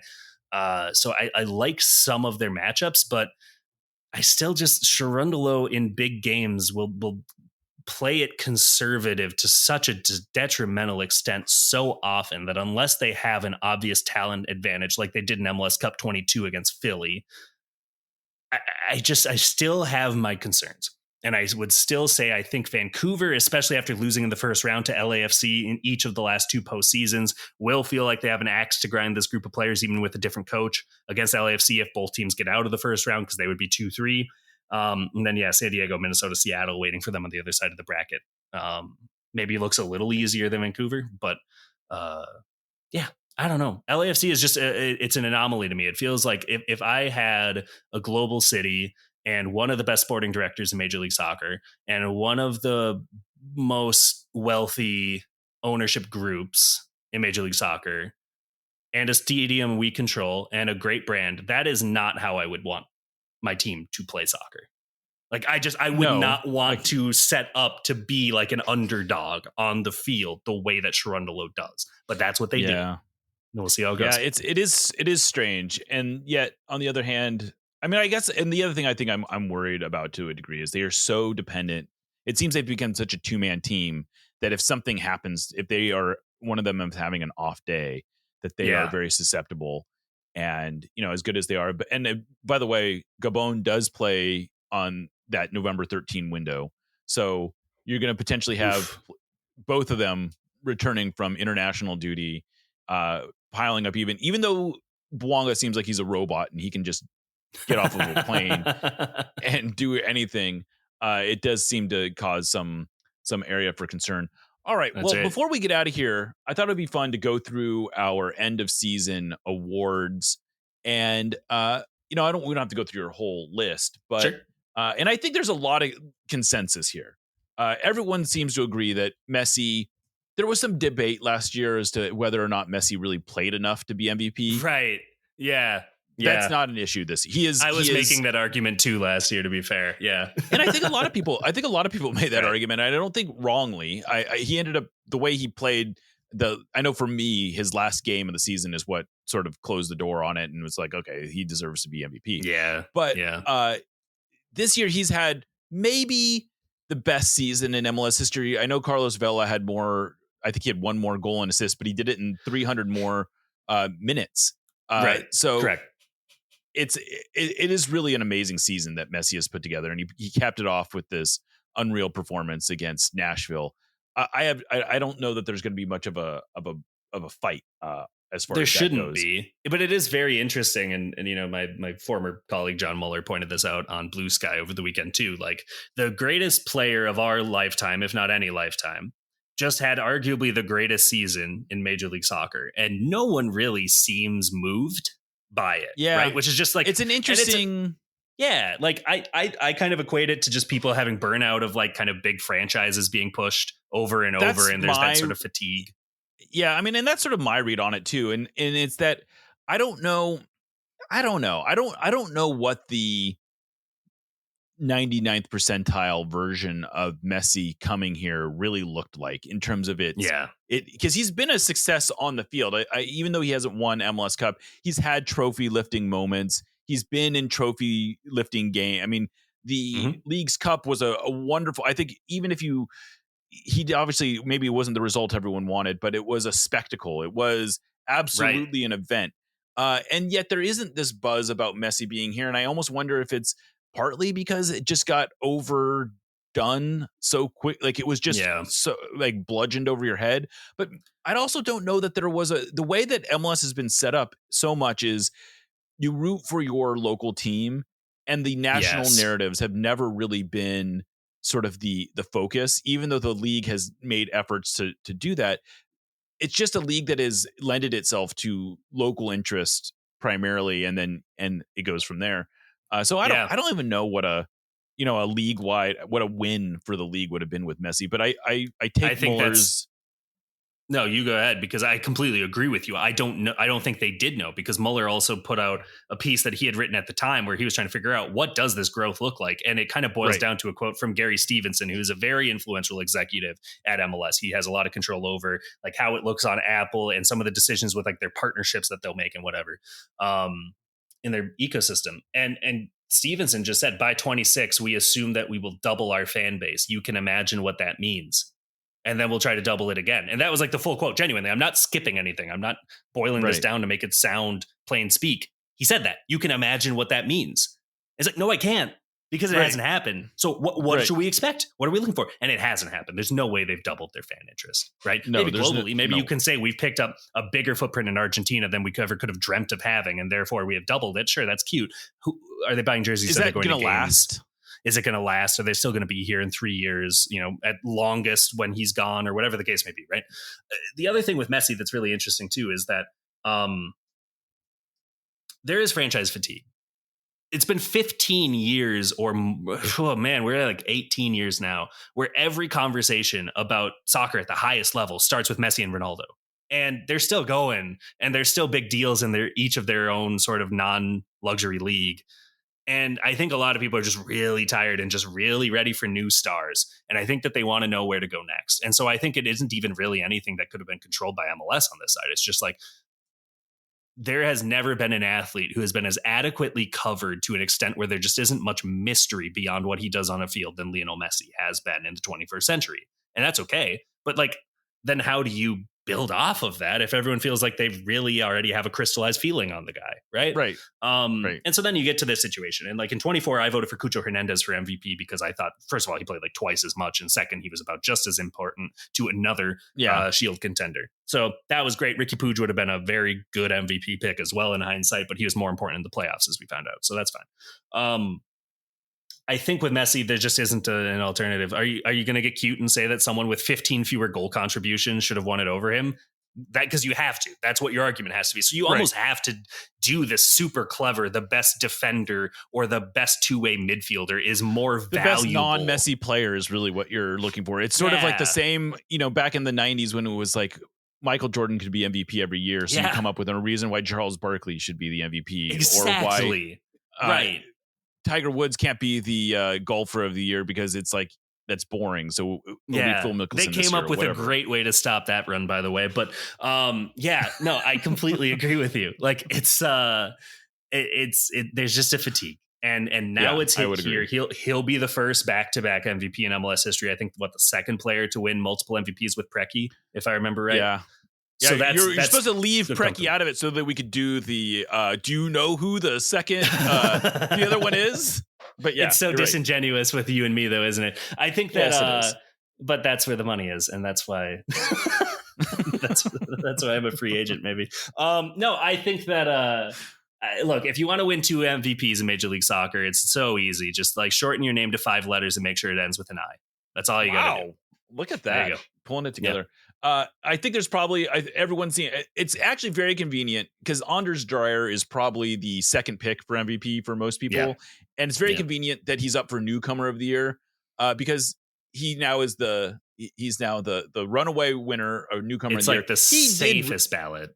Yeah, right. It's and it should be said he had an amazing season. Like if you talk about a first DP or I guess he wasn't their first DP signing, but you talk about a DP to build your expansion team around, it really couldn't be better than Anders Dreyer. No, and it's especially fun because he wasn't the DP who was built around, right? It was Chucky Lozano, and it's not even like Chucky Lozano had a bad year. He was fine. He was good. He'll be even better next year for the acclamation and the swallow your pride at coming back from Europe to North America sooner than you expected and all that sort of stuff. Anders Dreyer is just like that Mukhtar sort of profile of a guy who felt like he could cut it in a Big 5 league, never got that look, is kind of doing some counter programming on the side that's more fulfilling, where he gets to be the most important player on a team that's playing in world-class facilities in a world-class, not world-class country. I'll bite my tongue there. But a first world country. I was gonna say, what nice things can we still say about the United States in 2025? I think we call ourselves first world still. First world sounds right. Yeah. So the checks will also clear. Maybe that's another way to say it too. Ownership groups are vetted and proven enough where you're never going to run into a situation that you might run into in Turkey or other countries. Honestly, most places Portugal, in the world. Yes. Portugal, the Turkey. The reliability of the paycheck here just can't be overstated. No. Yeah. And so good, come here, especially if you're being offered as high of sums as someone like Anders Dreyer compared to what he could have got with Anderlecht or elsewhere. And he's been phenomenal. And he's playing with that sort of tenacity and sort of dogged determination where even if it's a game that they're winning 2-1, this happened 3 weeks ago in the 93rd minute, he is still doing a lung busting run with the ball up the field to make sure that they win by 2. Things like that, where it's just you're going to be endearing yourself to a fan base for a very long time. I think San Diego has found their Hani Mukhtar. I really do. And I think that Dreyer, fine consolation for him to be the newcomer of the year. Absolutely. I suspect you and I agree on goalkeeper. I had Dane St. Clair. I'm guessing you did too. Yeah, but I didn't think it was a great year for MLS goalkeepers. I didn't think we had a 24 Kalina or a Pete. Agreed. Stefan Fry when he should have won over Zach Steffen, because I voted for him that year. Every time I come on a Seattle podcast, I need to say that out loud. It's like that, and I picked them to win MLS Cup in 25, and then everyone's like, okay, we want to hear what this guy has to say. This is good. Exactly. So calm down, go, let's let the guy talk. Right. Hold on. He's fine. So I've been vetted. I said the password at the door, basically, that Stefan Fry should have won goalkeeper of the year that year. But there wasn't really someone like Kalina or Carlos Coronel was, but then the Red Bulls missed the playoffs. And I think Coronel would have been the slam dunk. This team would have been miserable without the guy. But if they finished 10th and they missed the playoffs by 7 points, or more, can you really give the guy goalkeeper of the year? Dane St. Clair has been more consistent. Dane St. Clair has helped his team get results. I think that he had a perfect, how on TV series at the Emmys, you're not nominated for the full season. You have to submit okay, this was my best acting performance of the season. And that's what they put in. So it's really just the best episode of that season, whatever.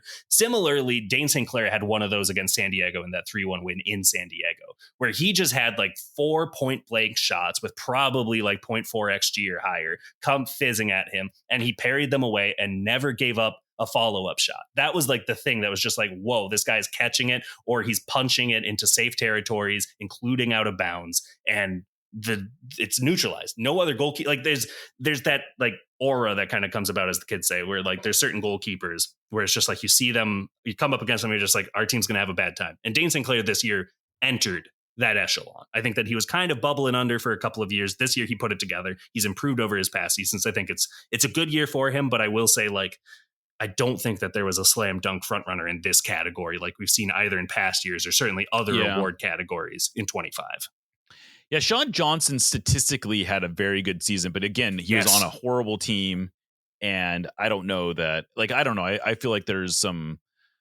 No, I don't hear any buzz for Sean Johnson for goalkeeper of the year. I don't think there's going to be one. I mean, Kalina did have a decent year, but yeah, this would have been a good year for Stefan Frey to like stay healthy and put together a good campaign, because it was maybe there to win, but no.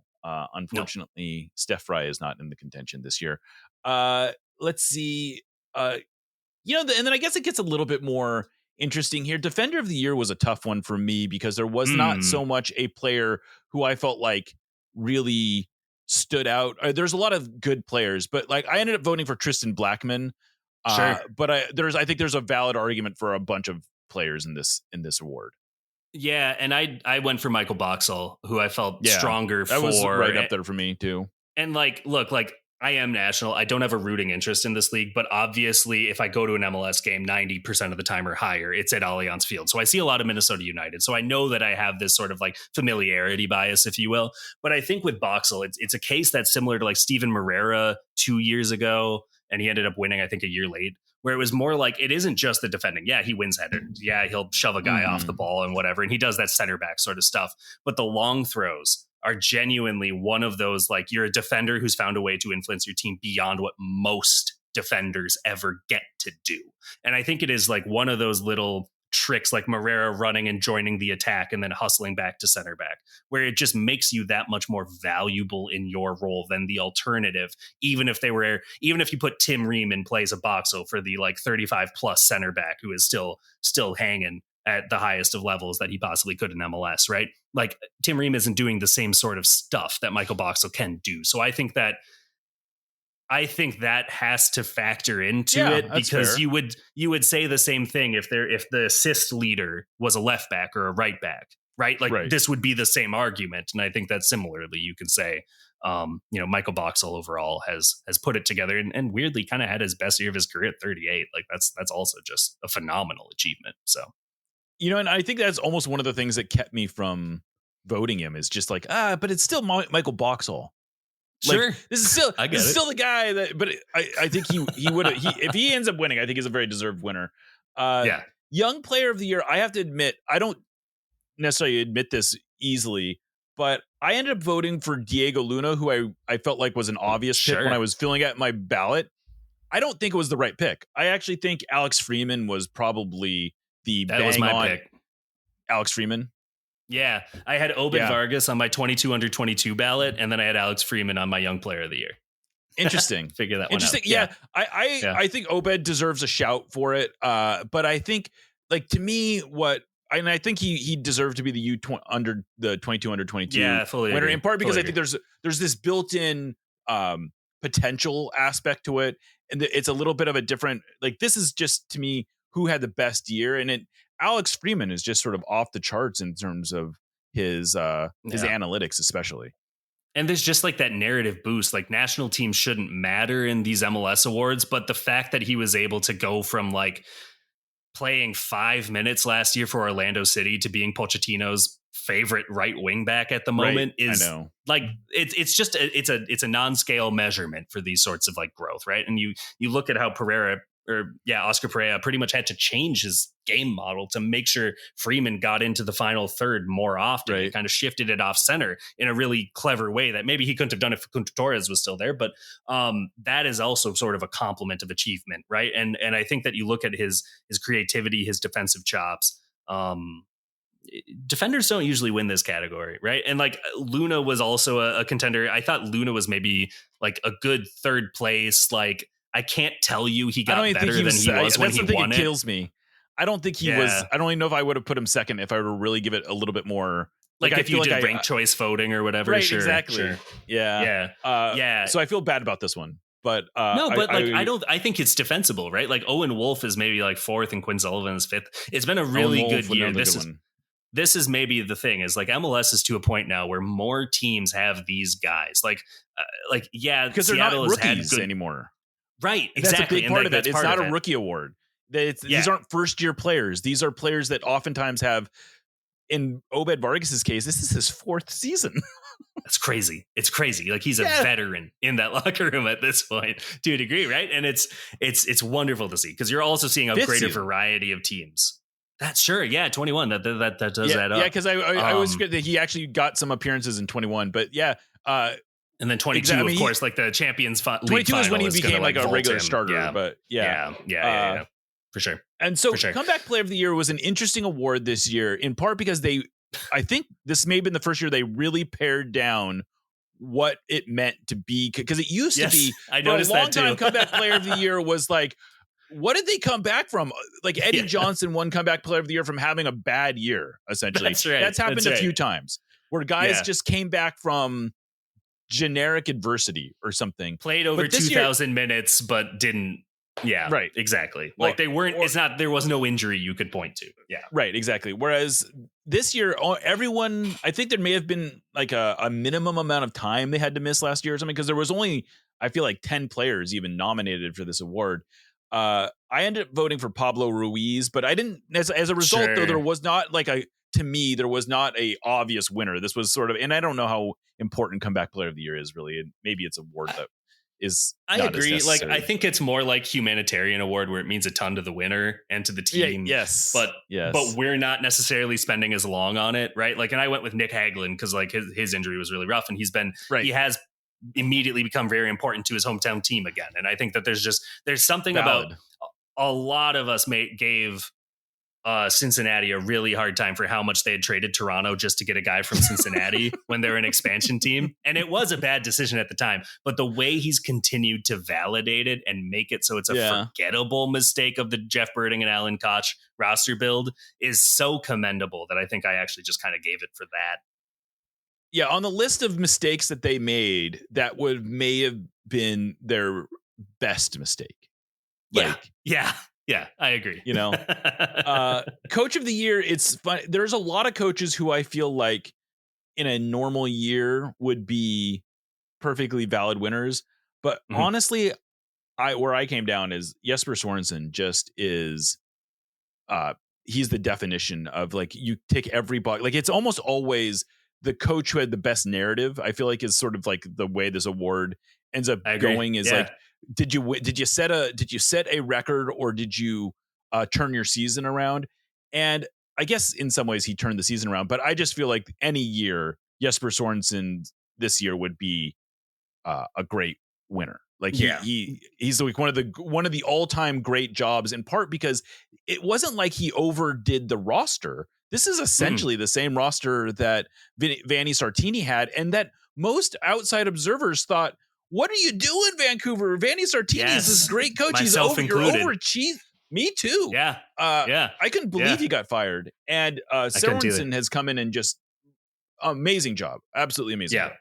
Yeah. So like if you go with the narrative angle, there's your narrative. That's really strong. If you just go with like on-field performance, tied for first in the West, that'll qualify. That's no problem at all. And then you get into the sort of stylistic, sort of intrinsic. He also won a Canadian championship. We should be said. He won a trophy. They got to competing for the CONCACAF Champions Cup. Champions Cup final. They were competing for the Shield towards the end of the season. Like they were competitive on multiple fronts throughout the season. So there you go. But you also throw in the stylistic, and this is where like Wilfried Nancy kind of like was starting to become like a juggernaut in this arena, where it's just sort of like whether it's Montreal or Columbus, his style of play is so successful and so aesthetic that you want to reward and encourage more people to take that leap. So you're casting your ballot almost symbolically, kind of like 2016 and you're caucusing for Bernie Sanders when you know what the DNC is going to be doing deep down, right? It's like a similar sort of thing in a very different arena, right? But I think that now you're saying the heart vote is the success vote. And it is a case where Jesper Sorensen doesn't just have his team as the most entertaining team across the 34 games from start to finish. I would say probably the best of highlights package that you'll get.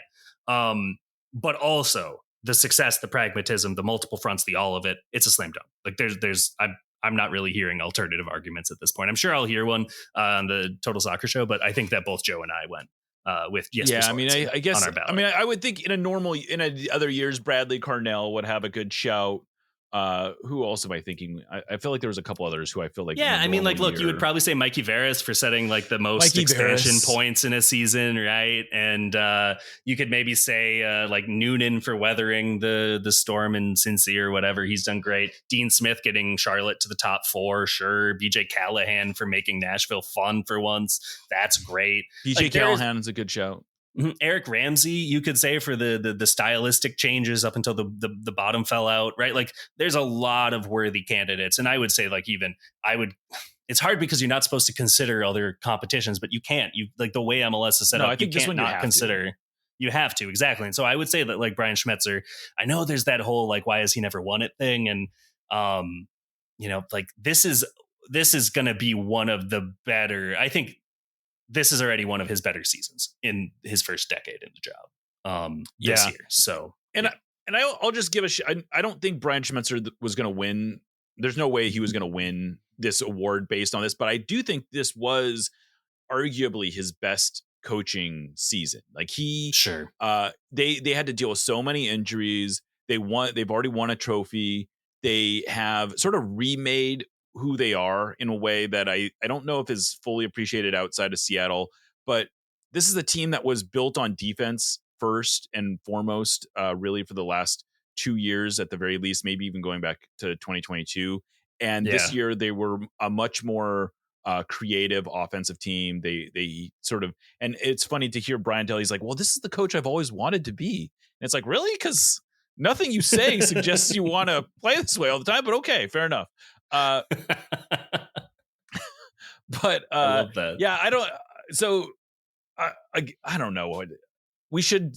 Who was your referee? Did you pick a referee over the year? I guess I think it was Drew Fisher. I picked Alan Chapman. It's I always think it's interesting that you get 3 choices in this, and it's like they don't let you pick. Like, why don't you let us pick anyone we want? Why do you gotta? I wish they would also just at a minimum tell us why you picked these 3. Because you're also educating on this is what makes a good referee. There's a consistency. We have some weird Audi sponsored formula that is VAR reviews needed because of your staff's game call or whatever, right? Like come up with something. But the fact that there isn't, like my absolute favorite category every year is the assistant referee of the year, because you kind of learn about the existence of 2 to 3 different people you didn't know were on the planet before. We just don't look that far down the referee list of assignments. How would I go about but honestly, how would I go about, like, let's be real. Here's the description. You ready? Here, let's clear this up with MLS's own words. The description of the award: the best performing assistant referee of the 2025 season. Are you clear yet? No. Okay, here's the eligibility. This might help. Assistant referees must have earned an assignment in at least one MLS regular season game. Pro facilitates a nomination process that includes input from match officials to determine the final candidates. So there could be some ref who called the game of their life one time, and they are as eligible as anyone else. And it's just a bizarre sort of pageant for us to vote on. To put it up to us is ridiculous. Like, look, Pro, I think it's a worthy award. Let Pro pick it. I don't need to be involved. I could not agree more. Could not agree more. And similarly, I kind of have the same attitude about the community, like the community winner, where I feel like, look, I voted for Steph Fry. I feel like most people are going to vote for whoever their local player is, because they don't see, like, there's no way, like, they give us a little pitch. They give us a little, like, this is what they did. I feel like this is something that should be picked by MLS, like the community arm of the league. I don't think this is something we should be voting on. The MLS internal arm, it's like the alternative Oscars, right? Where it's like the tech awards or whatever. MLS will award executive of the year, but let us pick assistant referee of the year. Like, Makes it's no so sense. silly. I know much more about how I feel about the sporting directors in this league totally agree. than I feel about the assistant referees in this league. Maybe the players can vote. Maybe they remember these and they know, like, okay, well, if this is the assistant, but I doubt it. Exactly. Like, I doubt it. I think they're a little busy to think about these sorts of things.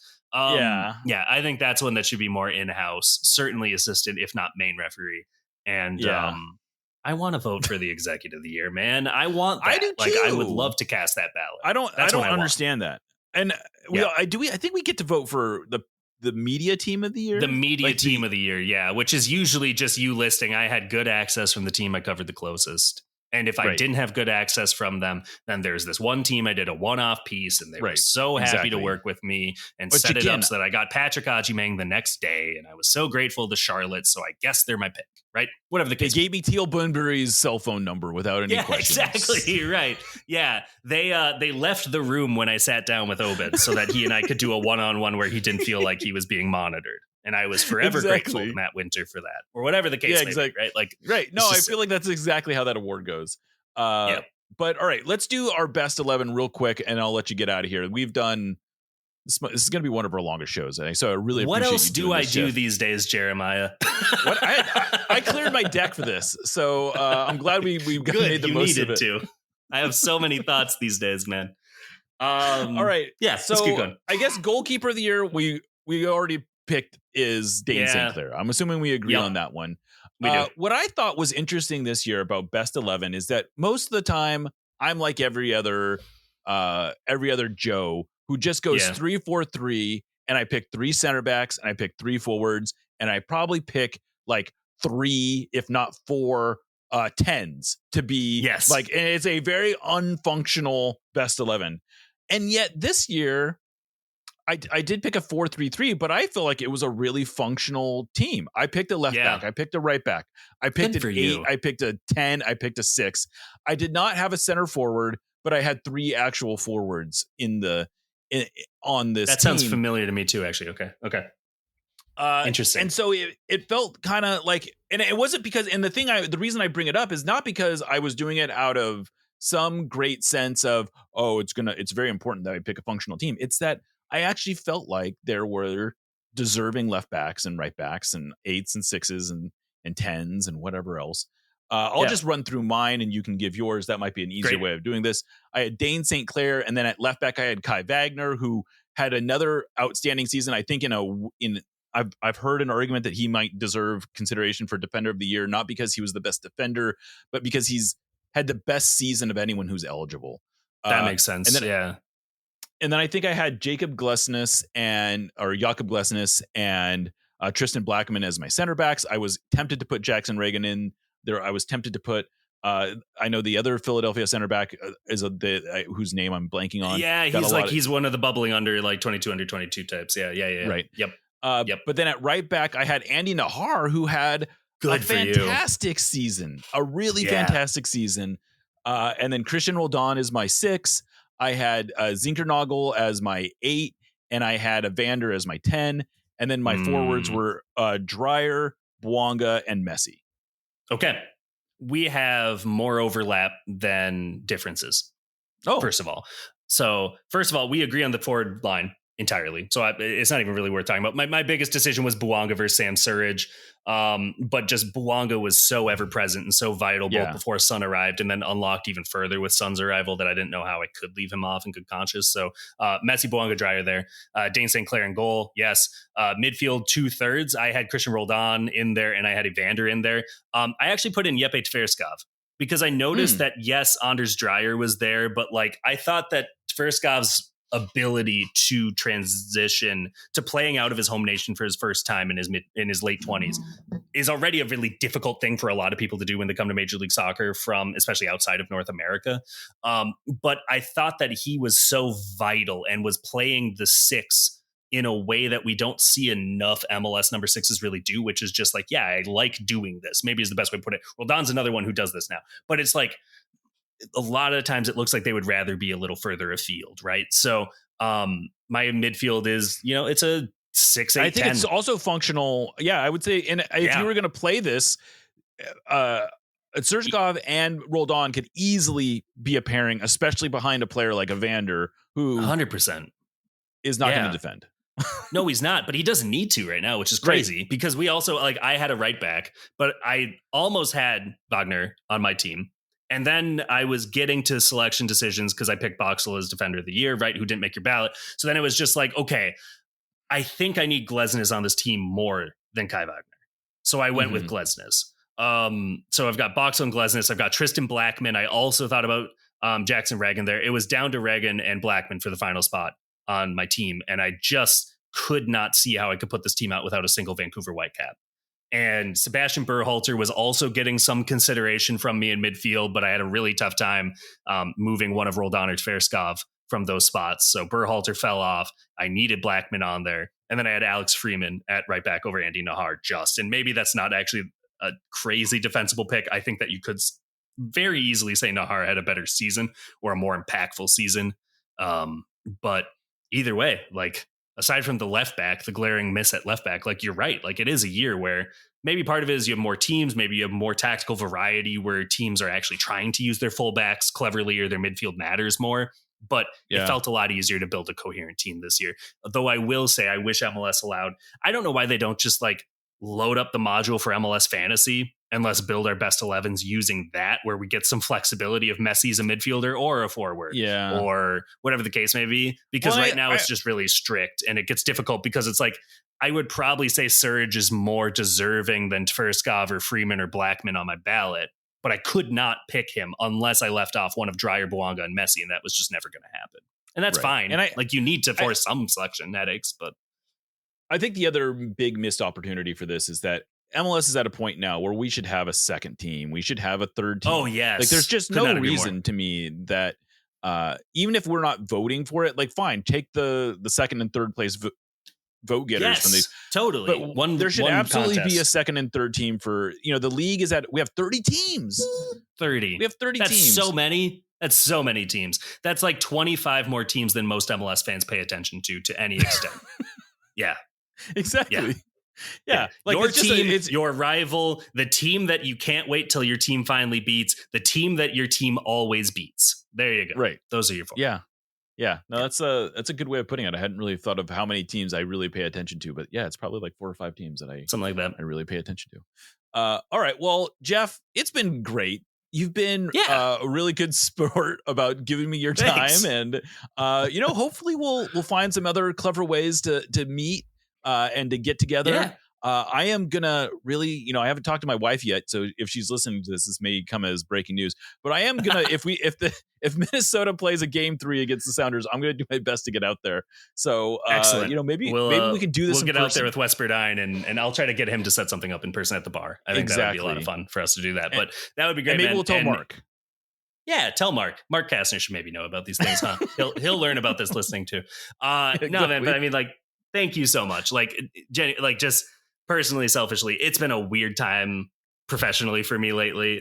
None of this is going to come as a surprise for people who are familiar with my work. Obviously I'm no longer at the Athletics. So being able to just like sit down and talk about soccer and talk about MLS with someone else who is clearly caring about it, paying attention to it and everything is just, I appreciate it. I don't think that there is a team specific site that does it as well as Sounders at Heart. So I always have admired what you do at Sounder singular at heart. Don't worry, I do know it. It just stumbled out of my mouth. It just stumbled out of my mouth. I was just gonna let it go, but no. But like, look, I used to be at 55-1, and people would get the number wrong all the time with our Minnesota thing. It's just like, no, it's a point of pride. You were intentional with how you named it. You should be called the name. I get called Rueter all the time, right? Like things like this. But no, you guys have continued to do phenomenal work to validate my subscription that I put in, and wow. Looking forward to it again. Well, with that, we should probably get out of here. Thank you so much for doing this, Jeff. Where can they follow you, though? You are on Blue Sky. I am on Blue Sky. And you should maybe just look up if I'm on Substack. I'll say that. Great. All right. I should get on and follow you on. I guess I should do some I would not. Self-research. I will say this. If I did any I'm weighing this. I'm just going to say this. I'm thinking about whether or not to do a Substack this year. And I've decided if I do one during the playoffs, it will be free. access. I've been behind a paywall for 7 years, and I'm kind of tired of it. And it would be cool if people could just click through and read it as a treat. Yeah. As a treat to all of us. All right. Well, thank you so much for doing this, Jeff. I am Jeremiah Shan. This is Nos Audietas, part of the Sounder at Heart Podcast Network, and we will catch you next time.